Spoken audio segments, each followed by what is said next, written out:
नमस्कार, DIG न्यूजमध्ये आपले स्वागत आहे। चंद्रपूरमध्ये कोट्यवधींच्या सरकारी उपकरणांची नासाडी, भ्रष्टाचाराचे जिवंत उदाहरण। वन अकादमीतील सरकारी निधीतून खरेदी केलेल्या लाखोंच्या उपकरणांची निष्काळजीपणामुळे नासाडी। Snake bite kits, hard disk, mics, औषधी किट्स, सर्वच बेवारस स्थितीत, उधळी लागून नष्ट। मुख्य वनसंरक्षक श्रीनिवास रेड्डी भ्रष्टाचार लपवण्याचा प्रयत्न करतायत, असा आम आदमी पक्षाने चौकशीची मागणी केली, पण रेड्डी यांनी टाळाटाळ केली।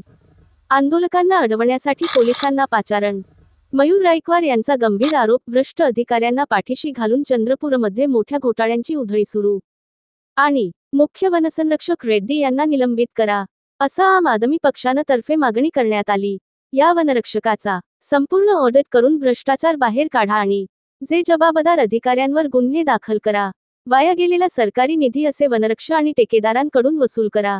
जर लवकर कारवाई झाली नाही तर आम आदमी पक्ष तीव्र आंदोलन उभारणार असा इशारा आम आदमी पक्षाचे अध्यक्ष मयूर रायकवार यांनी म्हणाले। ते म्हणताय की नाही, मी तुम्ही अर्ज दिला, मी आता त्याच्यावर अहवाल दुसऱ्यांना आदेश देणार आणि त्याच्यानंतर मी तिथे जाऊन चौकशी करणार, म्हणजे साफ गेल्यानंतर काठी मारण्याचा प्रकार अधिकारी करीत आहे। जोपर्यंत सदर ठिकाणी स्पॉटवर तात्काळ पंचनामा होत नाही तोपर्यंत आम आदमी पक्ष समोर बसून आंदोलन करेल, कपडे काढून। नमस्कार मित्रांनो, मी मयूर रायकवार, आम आदमी पार्टी जिल्हाध्यक्ष। मित्रांनो, लाखो रुपयाचा इलेक्ट्रॉनिक गॅजेट या रूम मध्ये उधळी खात आहे। मी आज एक तुम्हाला अशा ठिकाणी घेऊन आलेलो आहे। प्रत्यक्षात पाहता की या ठिकाणी हे जे रूम आहे ना, या रूम मध्ये संपूर्ण रूम मध्ये उधळी लागली आणि या रूम मध्ये आपल्याला वाटत असणार की हा कचरा आहे, पण हा सगळा इलेक्ट्रॉनिक गॅजेट आहे याच्यामध्ये। हे बघा, हे सगळं म्हणजे अशा प्रकारचे हे प्रिंटरचा इंक पॅड आहे, त्याच्यामध्ये कार्टेज म्हणतात त्याला, ते आहे याच्यामध्ये। त्याचे अनेक बॉक्स पडले, सगळे सील पॅक आहे, सगळे सील पॅक आहे, सगळे सील पॅक आहे त्याच्यामध्ये।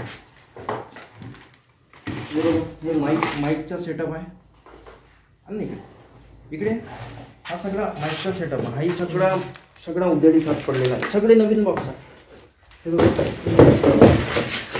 सगळे आता सगळे सील पॅक, अजून सील नाही कुठले आहे आणि त्याचसोबत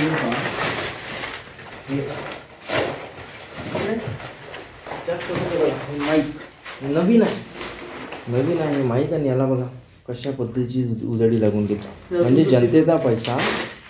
जनतेचा पैसाची कशी याने ऐशी की तैशी करून टाकली प्रशासनाने। हे बघा, सील पॅक आहे, त्यानंतर त्याच्यानंतर हे सेटअप आहे, इलेक्ट्रॉनिक सेटअप आहे, हे पूर्ण इलेक्ट्रॉनिक सेटअप आहे याच्या आतमध्ये पहा, पूर्ण उधळी लागून आहे। नवीन आयटम आहे। त्यासोबतच तुम्ही पहा या सगळ्या रूममध्ये हे बघा, हे आयटम आहे,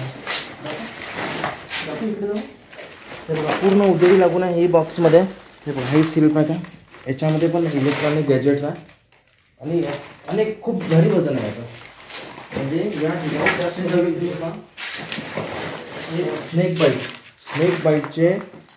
स्नेक बाईट किट आपण आपल्याकडे पेपरमध्ये साप चावलं की इंजेक्शन उपलब्ध नाही का, पण या ठिकाणी अशा पद्धतीचे स्नेक बाईटचे किट आहे।